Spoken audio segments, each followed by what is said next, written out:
quand on s'acharne sur ces anciens, quand on s'acharne sur des personnes âgées qui sont par terre, à qui on donne des coups de sabre, quand on massacre des individus qui ne sont coupables que d'être arméniens, qui sont des vieux messieurs, à qui on dit on va vous infliger tout de même la mort, ça n'est plus une guerre.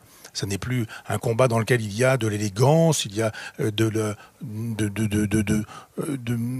dirais une espèce de vieille tradition, une vieille façon de faire de la guerre. Non, pas du tout. C'est la vieille façon hitlérienne de détruire tout ce qui est vivant, de détruire tout ce qui est le peuple en face, de considérer que les civils sont autant coupables que les militaires, de considérer qu'il faut éradiquer un peuple, qu'il faut détruire un peuple et se réjouir de la souffrance qu'on inflige à ces peuples. Mais tous ces gens qu'on voit en train de piétiner physiquement, c'est-à-dire ces soldats azéris qui ont mis par terre des soldats arméniens et qui sont en train d'utiliser des sabres, de les piquer avant de les décapiter, on se dit mais est-ce que c'est ça la guerre ? Est-ce que c'est la possibilité d'utiliser des armes interdites ? Est-ce que c'est la possibilité d'utiliser justement le phosphore, les armes à fragmentation, la possibilité de décapiter, la possibilité de faire souffrir, de torturer avant de tuer ? Est-ce que c'est s'attaquer aux tombes ?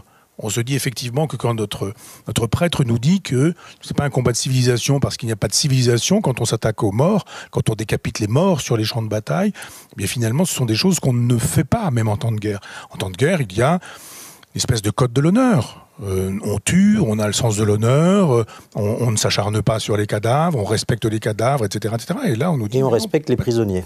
On respecte bien sûr les prisonniers.